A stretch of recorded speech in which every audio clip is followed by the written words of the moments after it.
Okay, everybody get whatever coffee, whatever you need. If you have to get up, that's fine. I'm the mother of 5. I'm perfectly comfortable with people paying no attention to what I'm saying. I was really excited about this conference today because not only did Robert Papp set us up really well for humanitarian invention, the idea of it, it could not be more topical than today. This is a session that's on the record, so if we have any journalists, anybody, whatever you say is going to live forever.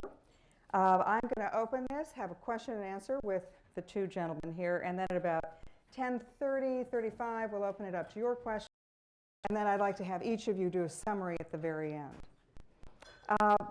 It's exciting to have these 2 men here, both of whom I've either known or worked with or known of, and because they come to it from a very different perspective than the panel we've just had. These are the guys where the rubber hits the road. General Abizaid has been in every major humanitarian and military conflict the United States has had since Vietnam in very high positions. He's the guy who had to implement the policies. And Bing West, a Vietnam veteran, wrote the legendary book that is required reading for every Marine in the room, called The Village, about counterinsurgency and counterterrorism in the Vietnam War. And since then, he's been at the highest levels of policy in the Reagan administration at the Pentagon, and also as probably one of the nation's leading military historians. He's been in every conflict we've had, not as an implementer warfighter, but as the guy writing about it. So they come to it with different perspectives, different wars. Bing West was Vietnam, and Abizaid was everything since. But I think they'll, in some ways, have some very similar conclusions. First of all, to get right off the bat, I think that when we talk about humanitarian intervention, and you guys got all aspects of it in the previous panel, it's everything from tsunami relief that the United States military does to maybe military intervention that morphs into nation building. The one that's humanitarian assistance, let's just put that aside for now, because that's not really where we run into a lot of trouble.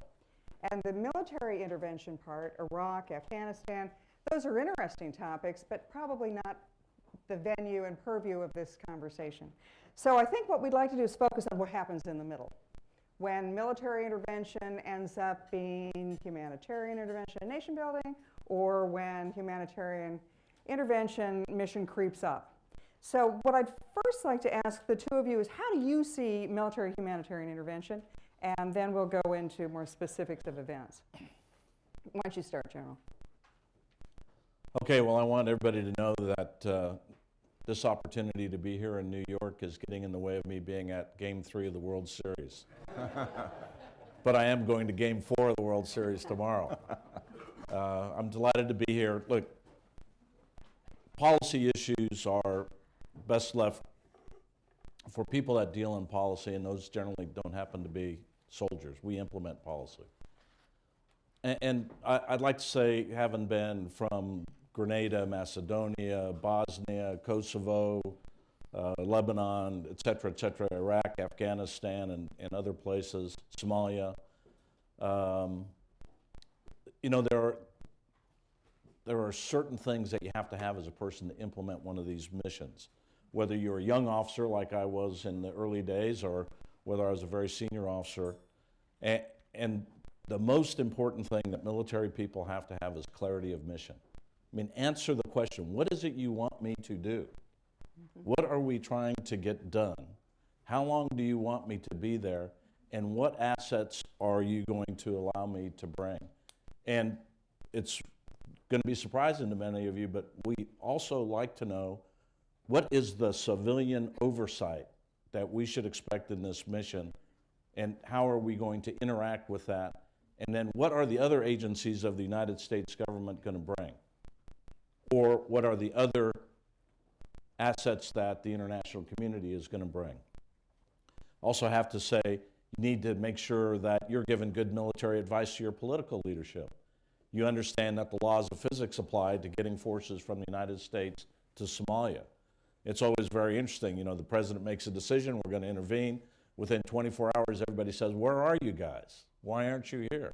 Well, it takes a long time to move 15,000, 20,000 people, et cetera. And then the other thing I'd say is that with regard to resources, it happens on every one of these missions short of full-scale war, and that is that military commanders are limited in what they can bring. And this creates huge problems for us.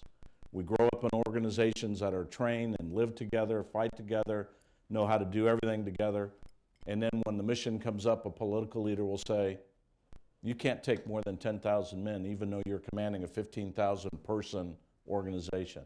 You can't bring heavy weapons, even though if you get in a fight, your heavy weapons are essential to your success or failure.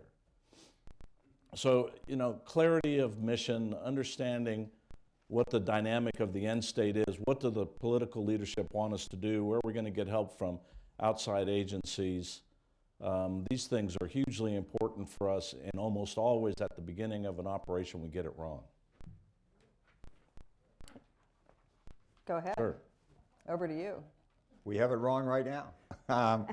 And by that I mean, if you stand back, I was struck that it said we're humanitarian interventions. Now to me, as a Marine, that means if there's been a natural disaster, a hurricane or something, we're going to go in to help. Or, in the nobility of spirit that only America shows compared to anyone else, if you have a case like Ebola with a disease that everyone is terrified of, we send our military to help. That is a humanitarian intervention. I take a military intervention when, without thinking it quite through, what the president means when he sends the military, and this is not humanitarian, you're going to intervene in Libya or something, you're going to kill people. You're going to kill people in order to achieve an objective that you think helps humanitarian reasons, but you're using force, and the intent is to use that force to get your way. I distinguish hugely between humanitarian and military. And I also distinguish between wars and interventions. Max Boot, his wonderful book, The Savage Wars of Peace, he indicates that even from our starting 1781, we've been constantly intervening somewhere, but we accelerated after World War II. And I was just looking it up last night, and even the scholars disagree whether it's been 200 interventions or 180, but it's up in that scope of military interventions, which averaged 2 a year since 1945. And when I consider how better off the world is today than it was in 1945, if you measure it by structural stability, if you measure it by economic growth, if you measure it by the opportunities for individual freedom, both we as a nation and the world have benefited by this restrained policeman we call the United States that occasionally intervenes for a very short period of time. Most of your interventions are a week, 2 weeks. And the president, as the commander-in-chief, does it, and he does it generally with no warning and without ever really consulting with anyone else, and then he gets back out. And we've had 200 of these, or 150 or something. Then I make another distinction, which is, sir, what you were talking about earlier. When does suddenly the intervention gradually become a war? Korea gradually became a war. Vietnam, classic example of becoming a war. No one would repeat our strategies toward Iraq or Afghanistan because none of us envisioned that the first intervention would end up with full-scale wars that would go on for a decade. And I'd conclude by saying right now the thing we call the intervention toward ISIS, I think it's a war. It is an absolute war. But so far, the president, in my judgment, once you're in a war, has to change his frame of reference. And in Iraq and Afghanistan, with both presidents, we didn't see it, and we're not seeing it today with President Obama. That is, once you are at war, then your objective has changed. You're not there for humanitarian reasons. You're there to kill the other guy and to destroy him. And we've gotten to the point now with the current intervention where the president has said, my objective is to destroy ISIS. Right? That means kill. That means put somebody 6 feet under the ground. And there are thousands of them, and they are over a huge area. That's not an intervention. That's war. And once you've done that, you have to, as the leader, unite the country as an entire whole and say, we're going to fight. We have an enemy. We're no longer intervening. We're at war with somebody. So I make these distinctions between humanitarian, military intervention, and war. And I think right now we're at war. Just a quick follow-on to what Bing said. Military fellows over there, would you raise your hands? Let us know how we're doing, okay? I would He's a just, four-star, it's- so really don't let him know. it's really important to understand that of the tools that you have to be issued by the National Command Authority is most essential one called rules of engagement. And a military commander prefers rules of engagement with this much width. And in a humanitarian operation, you almost always go into it with your rules like this. And as Bing said, as the mission mutates, as mission creep sets in, as things start to affect, as they always do in military operations, the outcome, it's very difficult at times for those rules to get back to where you need them to do what you have to do when you have to close with and destroy the enemy. In talking about mission creep, and certainly when Bing talks about almost 200 interventions in American history, can you look at, in your experience, which ones have gone well, these humanitarian/military interventions, and which ones have failed? John?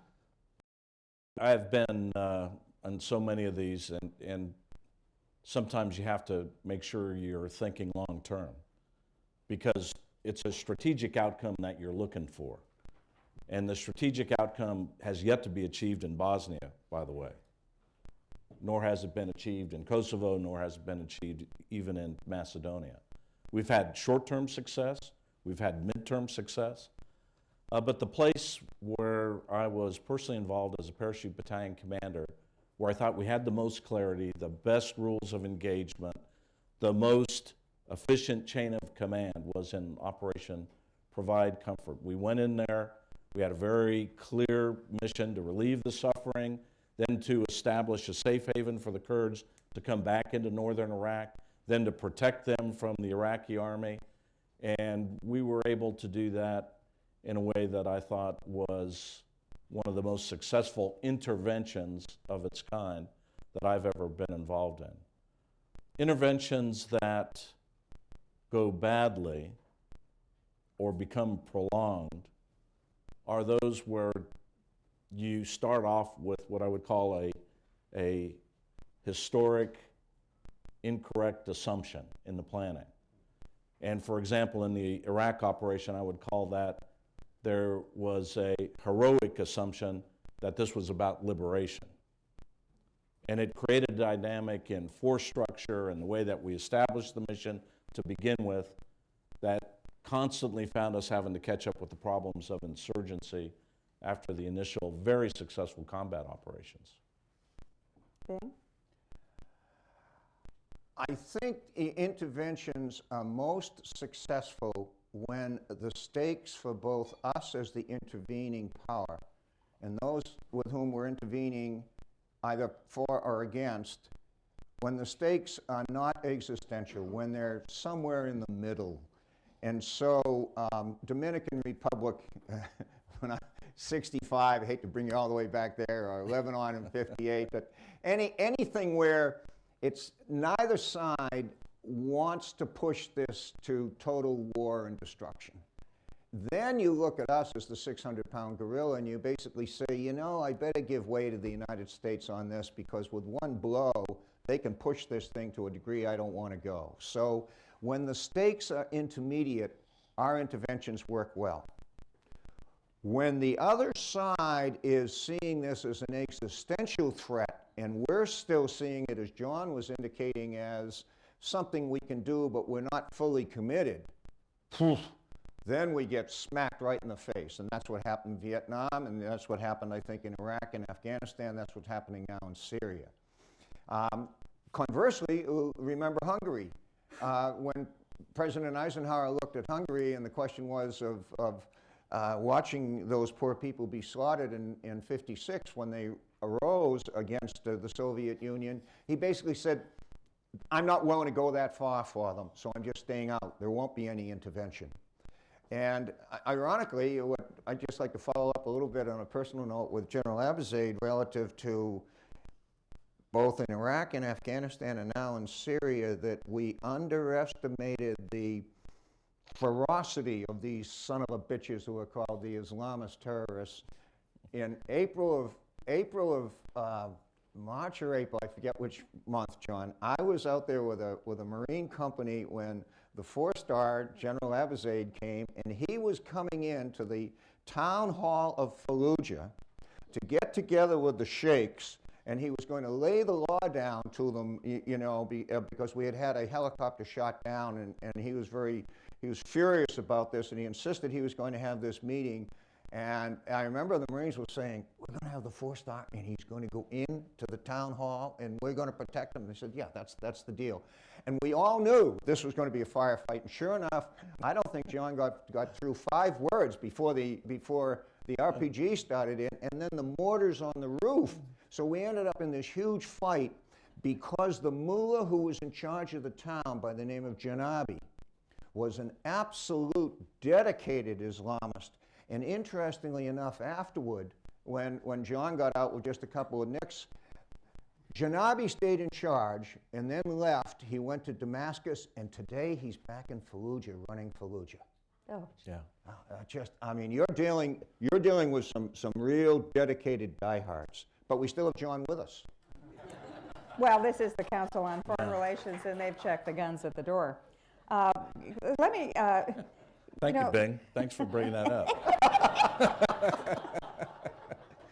Well, I know you had other close ones, but that one, you're under RPG and mortar fire in the middle of the town was, Well, that's also the problem with these things. Look, of course, the guys that have it the worst are the young privates that are down there at the lowest level. But in this type of operation, whether you're a humanitarian worker or a soldier or a Marine or a 4-star general, it's very, very dangerous. And we should never go into these missions with the frivolous notion that it's going to go as we want it to go. It's very dangerous, it's very difficult, and we need to give the people that are going to implement it the tools necessary. And I'd just like to add one other thing that I failed to mention before, is ideally you want to do this with a coalition. But just as Bing said, it works best when you have viewpoints on the various sides of what we're trying to accomplish and some relative agreement that it could be accomplished. When it works best when the allies are in general agreement about what we're trying to do and they have the same rules of engagement. We had that in Provide Comfort. We went in with an Italian, a Spanish, British, etc., Dutch parachute battalions, and we all knew that we could depend upon one another. We all had the same rules of engagement.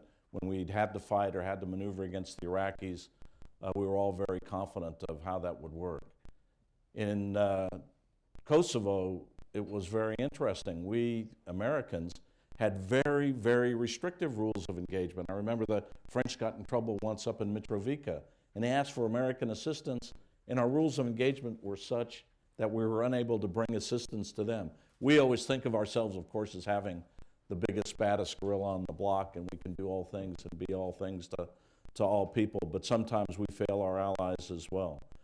But in Iraq, this was particularly troublesome, and also in Afghanistan, where one country is there doing peacekeeping, another country is there being humanitarian operations, and only 1 or 2 countries, generally the United States and the UK, are there to make their forces available to fight the enemy that is coming after everybody. If I could, you go, also please, run jump into in. another dilemma with the rules of engagement, which is empathy versus hostility. And in both Iraq and Afghanistan, our overall goal was to persuade the people that we, the United States, represented goodness and light, which we think we really did, and we were trying to help things. And that caused, especially toward the end in Afghanistan, a very restrictive set of rules from the top, where Karzai was always bitching about us, and we weren't just willing to say the man was hopeless. So that from the top you would get these rules saying, be very, very careful about using fire support. Try not to kill any Afghan civilians. At the same time, I was down there with this platoon that I was writing this book about, and this platoon used 78 airstrikes in 200 days. We were in a fight every single day, and we started with 50, and we had 3 killed, 9 amputations, and 12 gunshot wounds before it was over. We lost half the platoon. We're down there in this, just smacking it, and the rules from the top were you weren't supposed to be using airs because you might antagonize some people. So you have to get your mission straight and determine, are you there for humanitarian reasons, or are you there because you're in a war and you're going to kill the other guy? And it got very, very confused. And now we're going to bump into this big time coming up, because if the president says we cannot have anybody on the ground, that means you can't have anyone there with eyes on the target. So you're going to be bombing, as we're now bombing, and people are urging more bombing, and sooner or later we're going to kill a lot of civilians. Yeah, I'd like to come up a bit strategically also to make a couple of points. And after the fall of the Soviet Union, it was pretty clear that we had excess capacity in the armed forces. So we were able to do things that didn't necessarily affect the vital interests of the United States of America. But if I were to look at the current strategic environment, I'm, as a soldier, getting very nervous from a strategic point of view. I think we have entered into a period of accumulating strategic risk.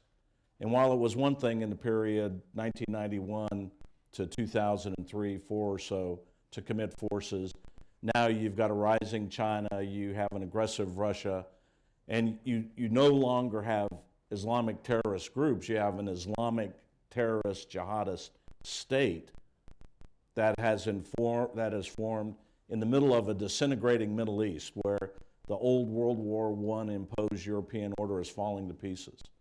And this is a revolutionary change, and when the enemy assumes state-like attributes, your ability to intervene in things that don't necessarily affect your vital national interests become less. And then if at the same time you decide, because of fiscal reasons, that you're going to bring the size of the force down, it puts huge strain on your ability when the president says, how can you do this, to say to him, well, based on everything else we're doing, this is going to be hard. So, we are much more constrained today than we were back in the days of the immediate fall of the Soviet Union. Well, then that begs the question, if we are now in the age of jihad, and we are likely to be involved in the Middle East for another decade, maybe even another generation, can humanitarian/military assistance survive? What's different about the age of jihad? Ben? Well, but I think John's overarching point is even more broad. It is the age of jihad in that we're fighting there, dying there, and killing there. But he brought up two other huge theaters. He brought up Europe and Russia. And okay, what's the danger if you're the military looking at that? And this is why we call our forces general purpose forces, because we can't predict one kind of war. It's all different. Therefore, you need a spread spectrum of stocks, just like we own portfolios. So if you're looking at Russia, you have to be calculating, you better keep some nuclear stability, period. And then you have to be very careful of this thing that's going to erupt, this cyber warfare. And that requires a certain set of skills that require a certain amount of money in one bin that certain people are worried about. Then John mentioned the Pacific. We tilted to the Pacific a year ago, if you recall. We have 289 ships. We had them split roughly 50-50, so we're going to take 14 more ships and send them to the Pacific. That was our tilt. Now, I'm not sure China would really count the extra 14 that had come to the Pacific to make the tilt, but aside from the sarcasm of that, they never came because now they've been diverted to the Middle East in order to be bombing in Syria.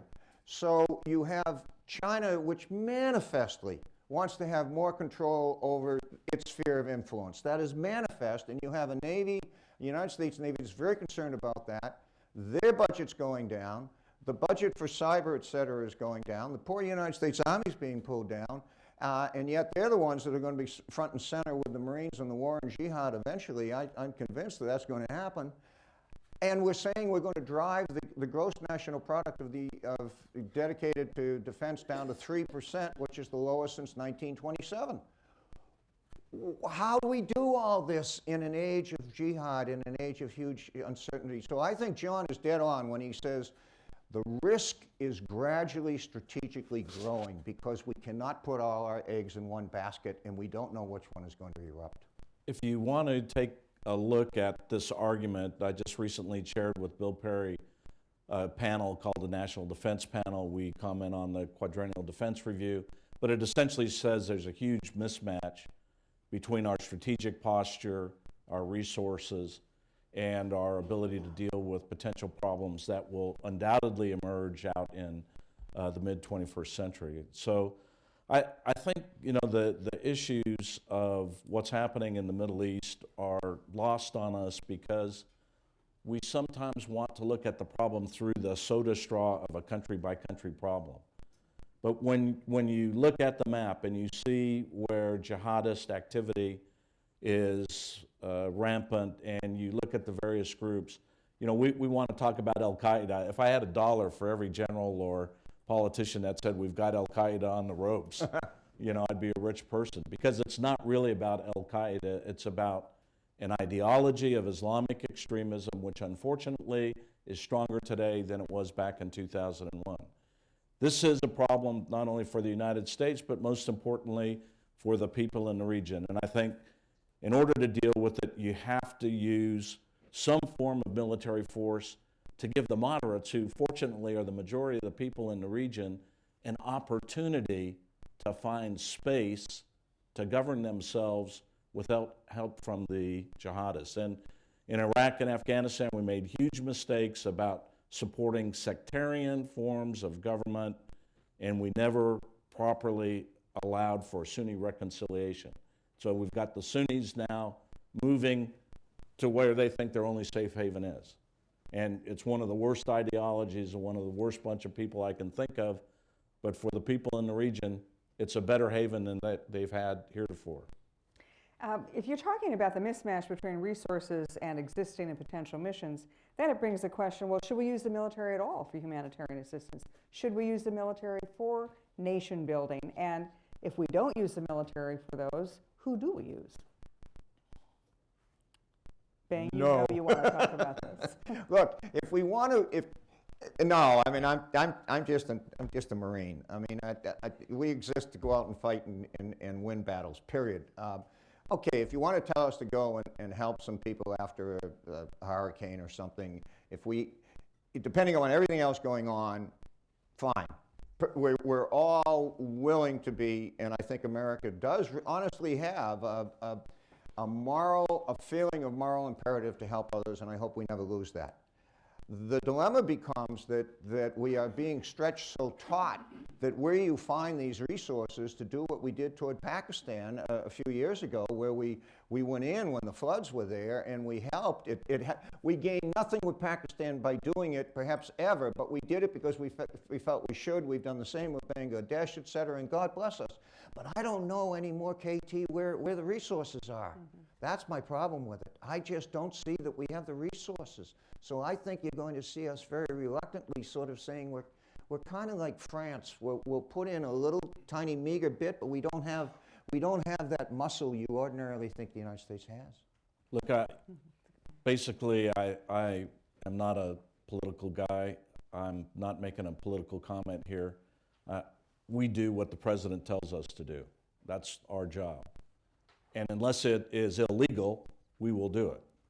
And I think we're extraordinarily fortunate to have an armed forces that behaves in that manner. But I want to talk about the most important resource of all, and that's the young soldiers and Marines that have to fight the battle, and the airmen and the Coast Guardsmen and the Navy people. And I'll use my own son-in-law as an example. He's a young officer in the 1st Ranger Battalion.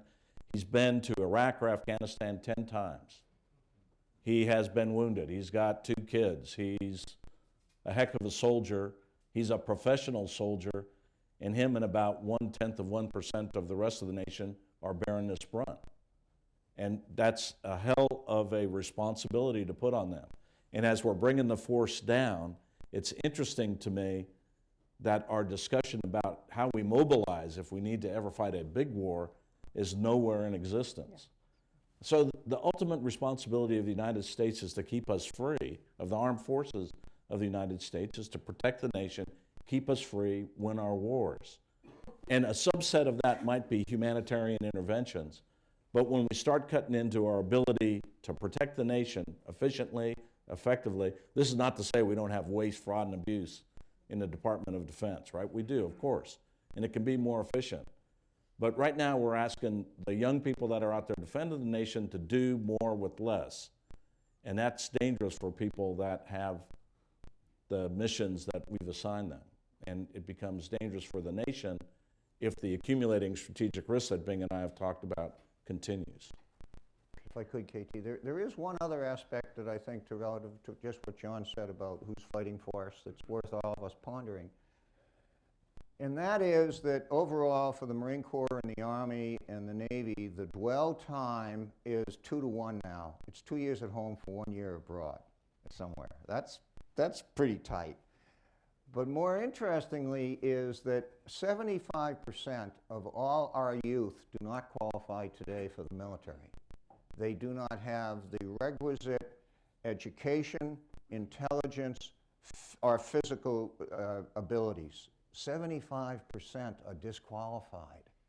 And of the remaining 25%, we are trying to recruit roughly 1 out of every 200 males coming out of high school.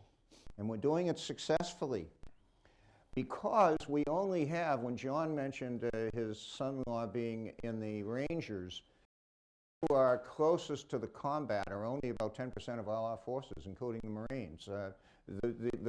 The true fighting force at the tip of the spear is very small, so you only require a tiny amount, something like 1 out of every 1,000 high school graduates. But can you imagine, as John is saying, if suddenly we get up against somebody like China, you get into some big kind of war where you need more than 20 or 40,000 infantrymen. We have no way of reaching out. George Casey, who was the Chief of Staff of the Army and a wonderful man, George says this really concerns him because if we suddenly had to do it, we have no way of knowing who's qualified, and we'd have to sift through an awful lot, so there'd be no sudden surge that we could go to war with. No sudden surge whatsoever. Imagine 75% of all Americans today don't qualify. I guess I really didn't address KT's question about the moral responsibility. I do believe we have a moral responsibility. And the other day when I was watching the films and being up at the Combating Terrorism Center at West Point, I unfortunately get the opportunity to see the great media blitz of ISIS better than most.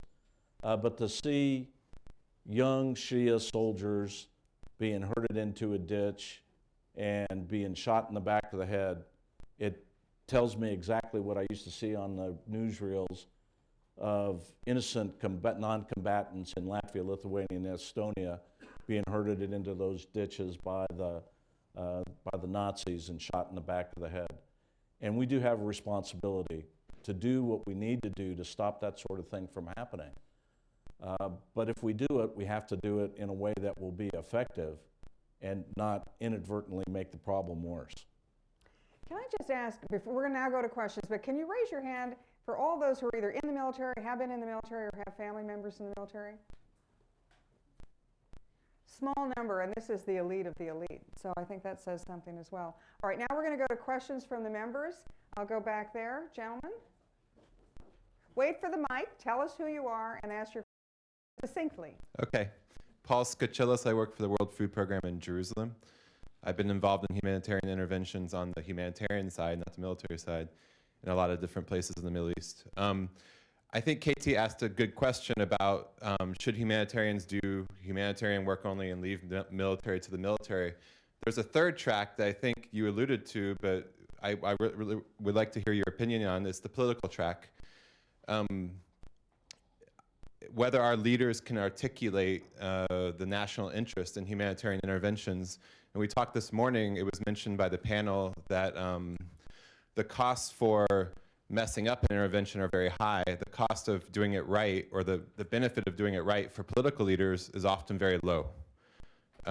So the political calculus is basically, don't do this. So I just wanted to ask you about the political track, because from my perspective, do we need more military on the ground in all the Arab countries right now? I'm not sure. Do we need humanitarians doing their work? Yes, it's life-saving. But the political track, I feel like that's missing, and a lot of people on the ground feel that way. So I wanted to ask you, from the, do you think our leaders are doing a good enough job in sort of doing the diplomatic work, stating the national interest and why we should be involved? I'm glad you asked Bing that question. And my answer would be a firm no. I reviewed both the books of Secretary Gates and Secretary Panetta, and I must tell you, I was astounded. These two political appointees came right out and said that the current Commander-in-Chief lacks decisiveness and does not want to be a leader in these sorts of things. And that's just, I'll tell you what really got to me was, can you imagine, I don't know whether other military is being sent to West Africa to help with Ebola. Now, there was a noble cause, and yet I saw no effort on the part of our Commander-in-Chief as our leader to say, look what we're doing. It was just, I've sent them and that was the end of it. No, it wasn't the end of it. It should have been, look at the decency of this country and what we're willing to do. If you're a leader, you must lead. You can't just avoid this. And so far, I'd say that unfortunately, the current Commander-in-Chief, according to both Secretaries of Defense and according to Mrs. Clinton in her book, is not a leader. So I'm not going to comment on how a political leader is doing, but I am going to comment on your notion of political, humanitarian, military. It used to be that the humanitarian and the military could coexist without having to be together.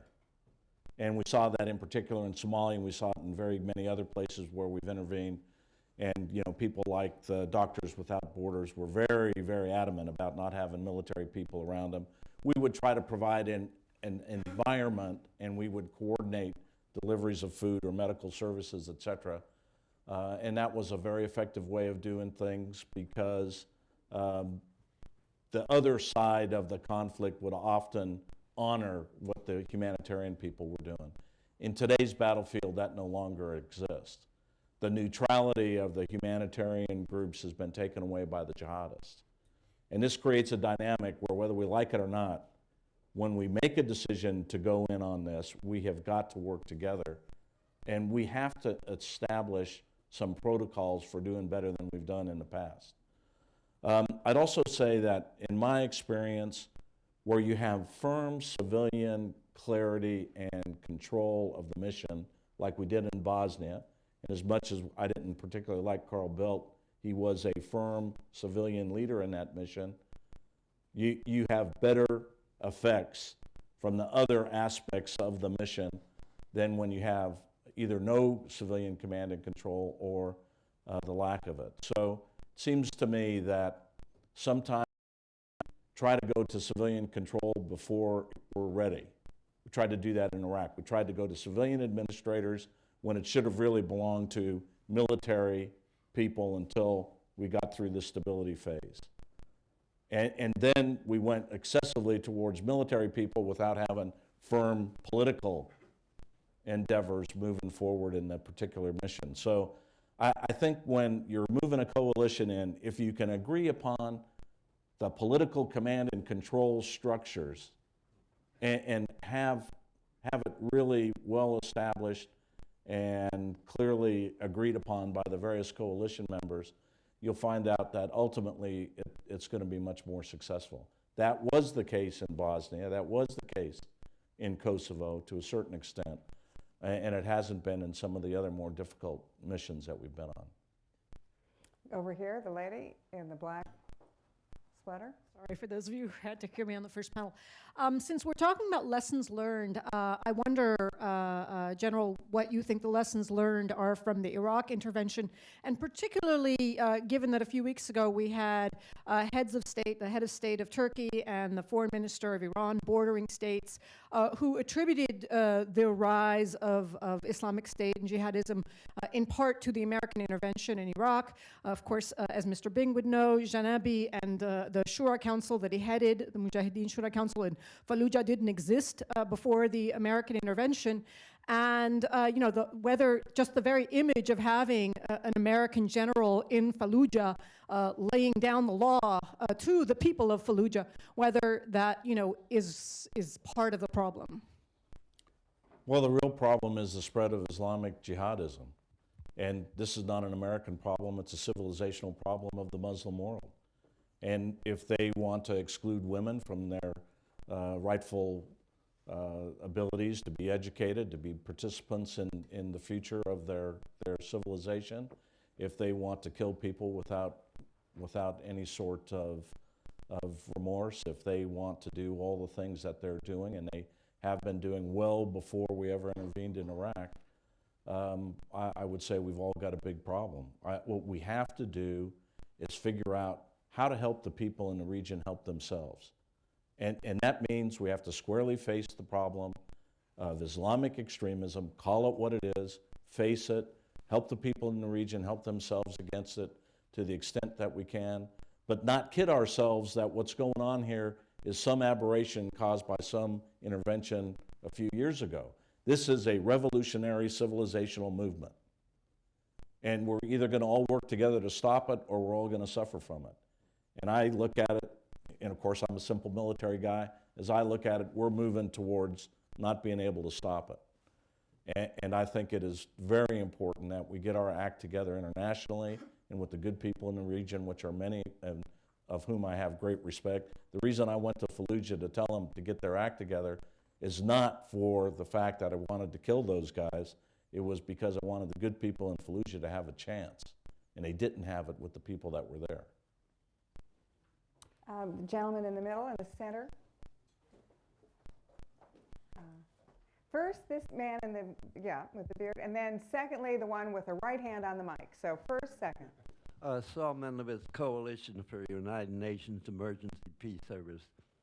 I want to use moral responsibility and feeling as the entree into a very specific question.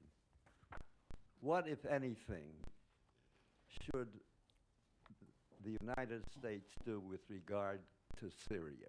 What, if any, kind of intervention specifically should we be doing? That's a political question more than as much as anything. Maybe another way of asking it would be, what could we do? I'm asking whether the military should be involved. I'll ask it that way. But Okay. the question I have is, what is our obligation to the over 200,000 that have already been killed and another couple of 100,000 that are down the pike?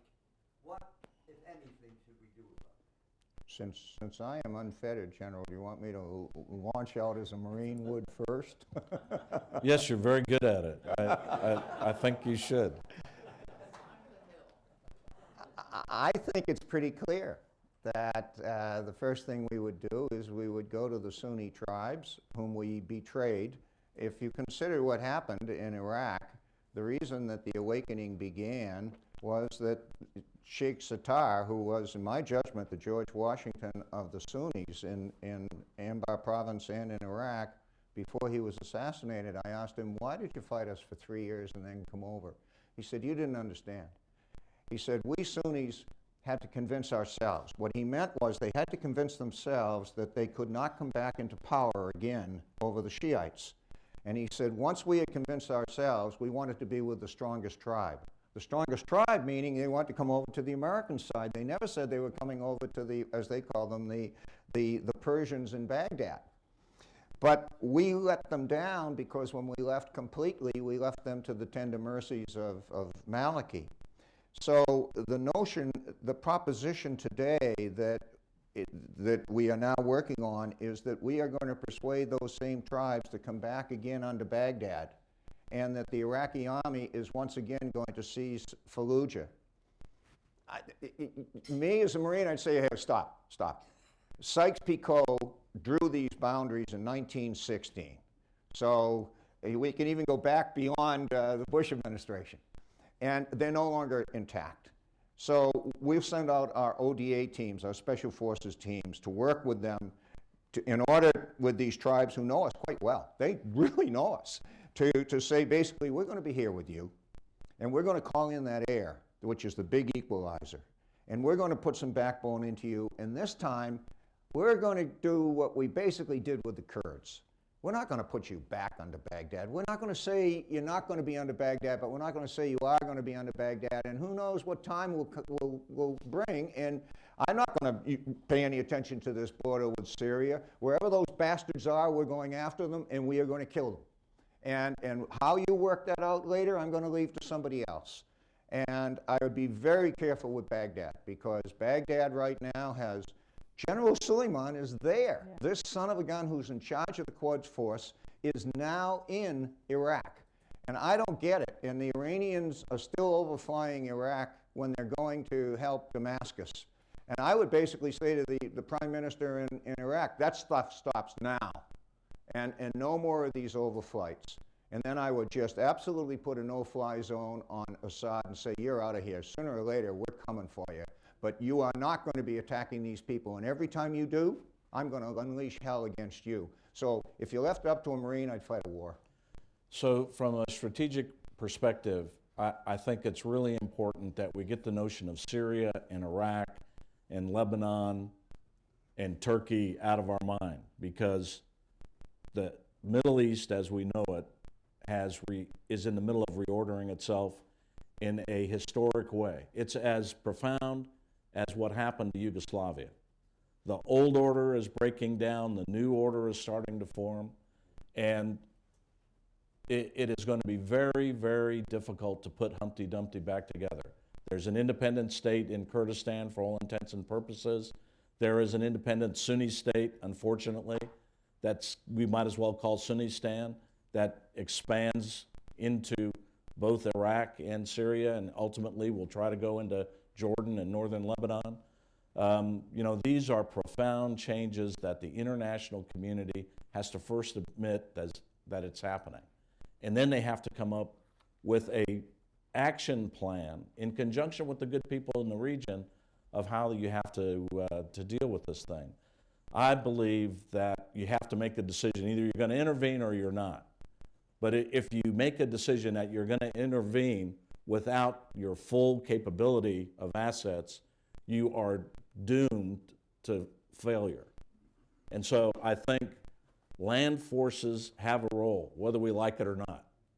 And that role is to close with and kill the enemy of our country. One of the things that makes ISIS so strong is, unlike the rest of the Arab armies out there, they're willing to close with and destroy their enemies, even under American air bombardment.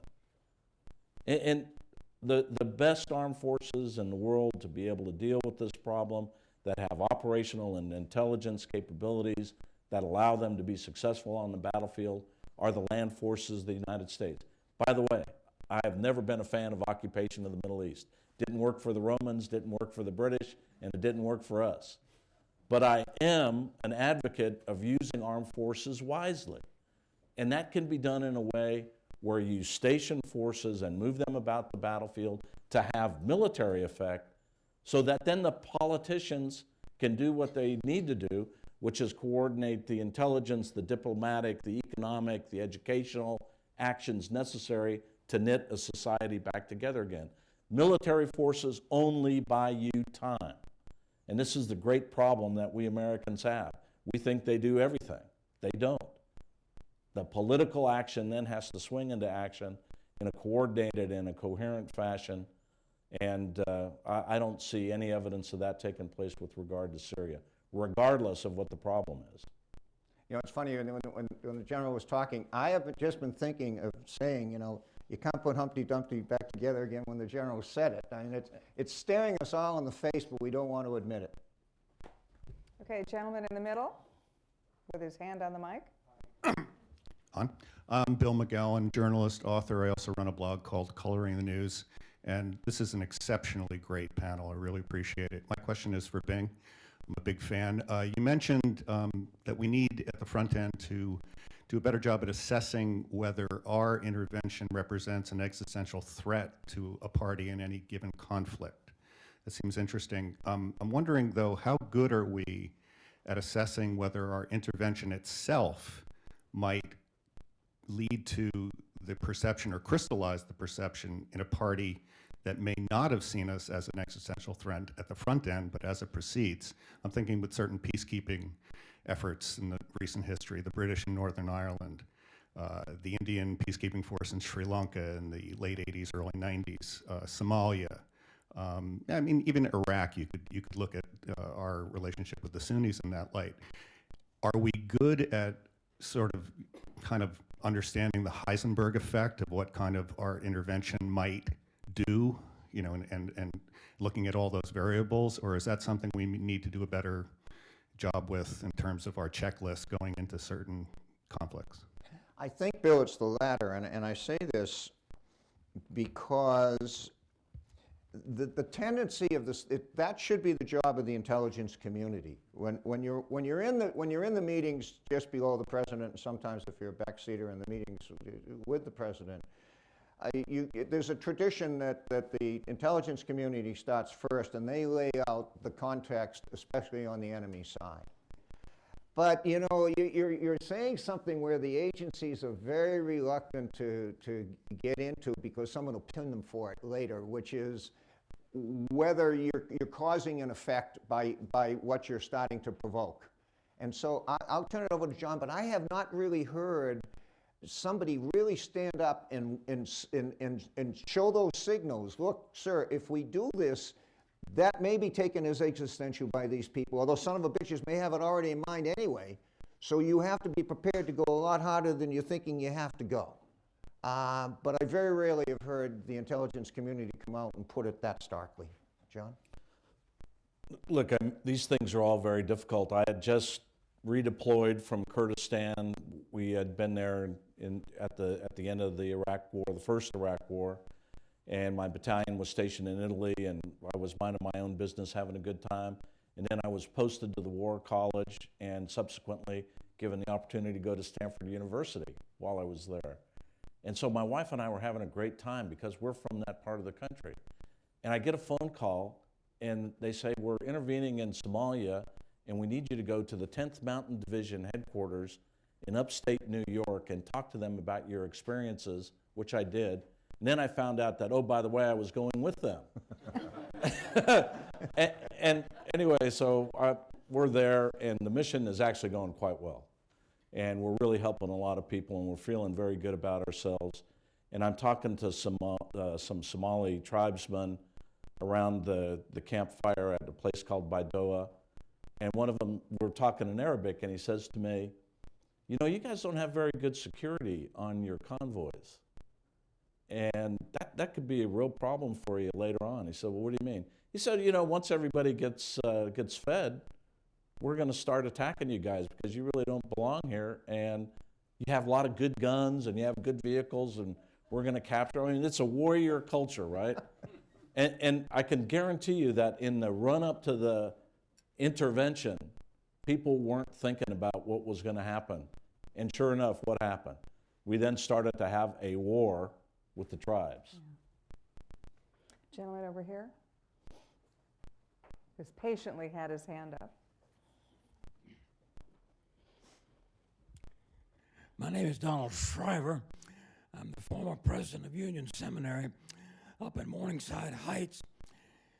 Over the years, I've had teaching responsibilities for people in schools of business, journalism, medicine, and religion. All of these professions have in common often an international commitment. These days, these are dangerous professions, given the new face of jihadism. I would like to follow up your comments on what is the proper relation between the humanitarian professions and the military. It is as though we can't do our work in these other countries of the Middle East without military protection, and yet we can, in all integrity, do that work with military protection. What would be your advice as to how we should think about this conflict? Sir, that's a wonderful question. I have incredible respect for the people that are willing to go in the most difficult parts of the world and help other people without guns. You know, the humanitarian workers are to me, just great heroes. When the situation becomes dangerous, I think it's necessary when there's a proximity of military force to at least coordinate with one another. It's hard for them to cooperate because it, in their mind, hurts their neutrality. But when the neutrality doesn't exist on a particular battlefield, then you have to cooperate. And I think to a certain extent, we have to do more to figure out how to do this better. We need to have more opportunities to talk. We need to have more opportunities to explain to one another what we do and why we do it. You know, we have a duty to protect the United States of America and to follow the orders of the president. you may think that we are always looking for opportunities to go to war, but actually the contrary is true. We believe that we shouldn't go to war unless we absolutely have to. And when we do, we like to have people that have the skills, that are the doctors, the engineers, and the professionals to come help us. One way of doing that is you can mobilize them as part of a broader national mobilization. I don't think we've done that very well. You can bring them into the National Guard. And importantly, we have, in a way, kind of policified the armed forces. And it is bothersome to me. You need to go from what the armed forces do, then to build police capacity, and the best people to build police capacity are former policemen and people that are experienced in law enforcement. In order to normalize a nation, you've got to get in that direction. And military forces do that okay, but not well enough. So the short answer to the question is, I think we have got to do more to work with one another, to talk with one another, and at the same time, respect the missions. I understand people don't like being around people that have the mission to deal with the use of force. But I also understand that in order for them to get their job done, they need some modicum of protection. We ought to be able to determine that before they go in. We ought to be able to offer them training so they can at least be aware of what the threats and the problems are, as opposed to just going on out there alone and unafraid. Gentleman over here. Thank you. My name is Skylar Vreeland. I'm with Deutsche Bank. The common threads that I've noticed between both of these panels is the need for regional buy-in and financial resources in both military and humanitarian interventions. And in the context of our allies in the Gulf, what is the impact of their financial resources and their regional buy-in going forward? And as a follow-up to that, are we going to see more instances like the one with Vice President Joe Biden speaking his mind, but then having to reel back in his comments about the impact of the Gulf monarchies in funding various organizations in the rest of the Middle East? John, you speak fluent Arabic. You've met all of the leaders in the Middle East. Are they buying in with their checkbooks? Look, there are a lot of places where there's buy-in, and people are, the amount of fear that people have for ISIS is unlike anything I've seen. The Middle Easterners deal with a lot of violence, but the amount of fear that I sense today, and I go out there frequently, and of course I have a lot of friends in the Lebanese Christian community, etc., that Christian communities are incredibly petrified about what's going on out there. There are sources of funding within every corner of the globe that manage to find their way into the ISIS coffers or to the jihadist cause. And I think no nation has figured out how to stop it. When I was in the Middle East and working with the UAE in particular, they're very committed to putting their forces in harm's way, to dealing with what they need to do to be able to stop this threat. I mean, for them, it's existential. And so we shouldn't underestimate what they're doing, but they are conflicted in many respects. You know, on the one hand, they want to help the Iraqi government, which is Shia, which they really don't want to help.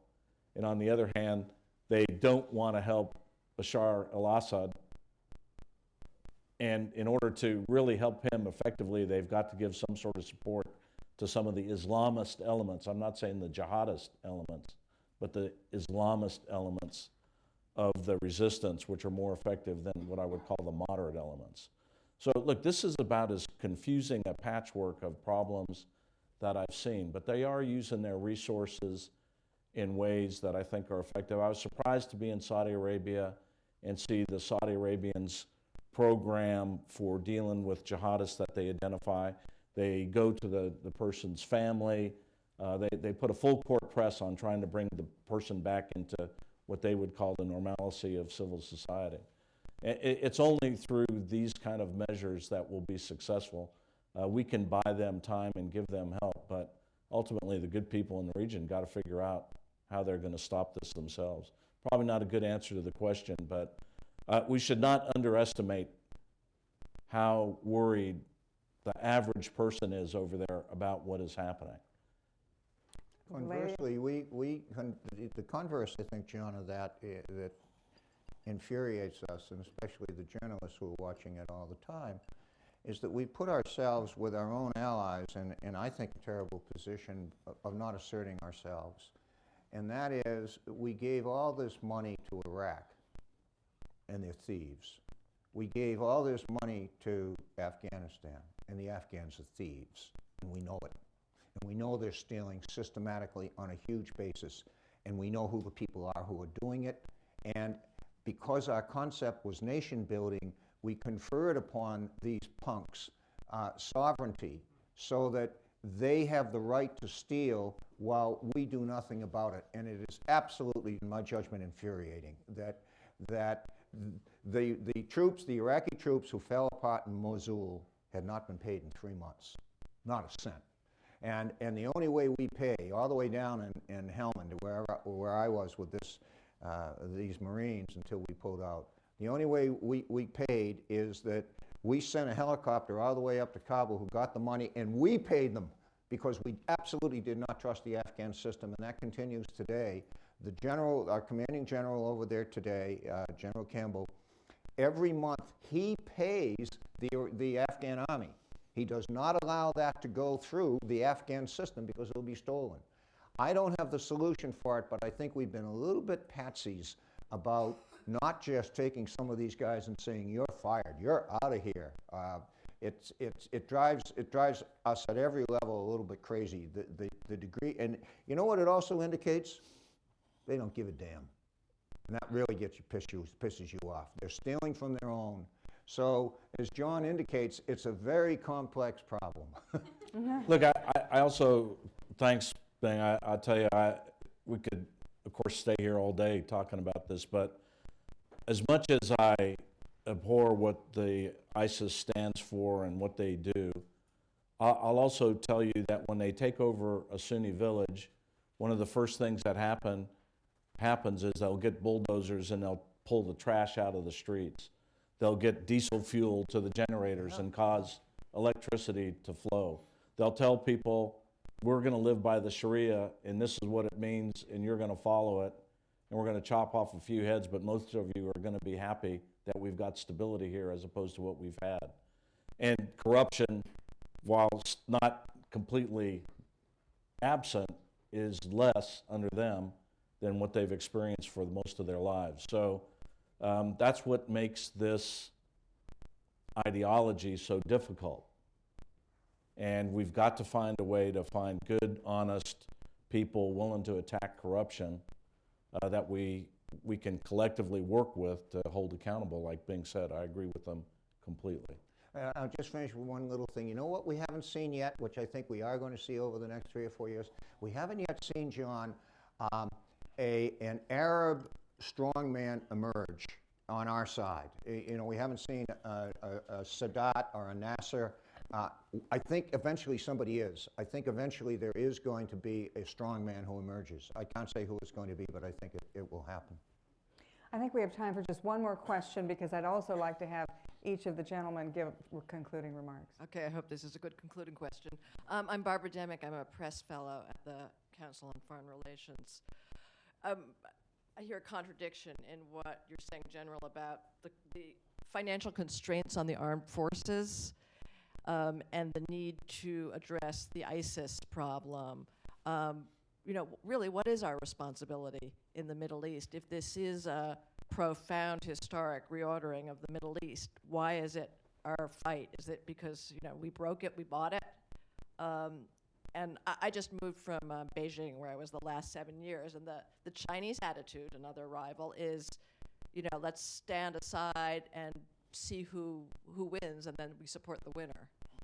Obviously, the U.S. is not willing to do this, but, you know, how do we resolve the tension between financial constraints and, you know, what we see happening? Look, I'm not going to get into the budgetary problems of the nation. Suffice it to say, forward to have an armed forces that is capable of doing what we want it to do. Or we can bring it down to the point where it is stretched, and right now I think it's stretched. with regard to what should we do, again, we keep coming back to this question, which is a very inappropriate question for a soldier. But I would tell you, I have a historical sense of things, right? In the 1905 revolution in Russia, right after the end of the Russo-Japanese War, there was a clear indication that there was an ideology that was afoot, that was an evil ideology that had to be faced. The Tsarist government couldn't figure it out, and by the time 1917, 1918 roll around, we move into an ideology that is historical in its sweep and very bad for, I think, the outcome of the rest of the 20th century. Of more of a note is the rise of fascism in Italy and Germany, and in particular of the Nazis. How many opportunities did good people have to look at what was happening, to admit it, to talk about it, to stand against it? And yet they chose not to do so, and by the time 1939 rolls around, we're engulfed in a huge war that causes hundreds of millions of casualties. So to me, ignoring what you know to be true is a moral issue. And I think whether we like it or not, and I'm not speaking in a political sense, I'm speaking as a citizen of my country. I know what's happening over there. I've talked about it ever since I was the commander of CENTCOM, and unfortunately it has continued to get worse. And I say to myself, how much worse are we going to let it get? Ben, do you want to comment on that? Well, it would be the final statement that I'd be making. Okay. Just I think it's time now for each of you to have a moment to reflect on humanitarian intervention, military intervention, and your thoughts. Bing, why don't you start? Well, as I indicated, the humanitarian interventions are fine, but they are the minority, and they're really not what we're talking about. We're all in consensus about doing them if we have the resources to do them. In terms of military interventions, the vast majority of them have been very short since 1945, and we have a more stable world because America has been active. Right now we are in an age of jihadism, but I don't consider that an intervention. I do consider that a war. And when you go to war to win. And you use the resources that you have to win. We are on a current path where our Commander-in-Chief has said, we will destroy ISIS. He then has given a list of prescriptions that make it impossible to destroy ISIS. And therefore, we are headed down a bad path that's going to have a bad ending for the next President of the United States. So look, I know when you hear two old soldiers up here talking, and I use soldier as a term for the best Marines I know, so it's a compliment. That you're left with the idea that, oh my God, what are we going to do? But look, we can do anything. We're the United States of America. We believe in a lot of things. We make mistakes. We often go afoul of our own moral virtues and sometimes do things that we shouldn't do. But at the end of the day, we're the greatest nation on earth with the power to make things better for most of the earth, as long as we can figure out how to do it in a cooperative manner with other people. Unfortunately, sometimes that causes people to have to revert to the use of military force. I think that we have a lot of challenges moving towards us as we move into the latter half of the 21st century. We'll have to judge the calculus on humanitarian intervention versus our own protection. But I hope we continue to do that in a way that benefits the prosperity of our people and the development of others. So I have great faith and confidence that we can do that. I don't think we should shy away from the challenges. I don't think we should back away from the debate. I think we cannot stay in Fortress America and at the same time move the world forward to a better place as we move into the latter half of the 21st century. So yes, we need the armed forces. Yes, we need them to intervene on occasion, but more importantly, we've got to continue to stand for what we all believe in and try to do the right thing. And when we make mistakes, squarely face them, talk about them, and come to a better conclusion. I can't think of a better way to end this conversation. Thank you both very much, General Abizaid, Ben West. Thank you all very much. It was a fun day.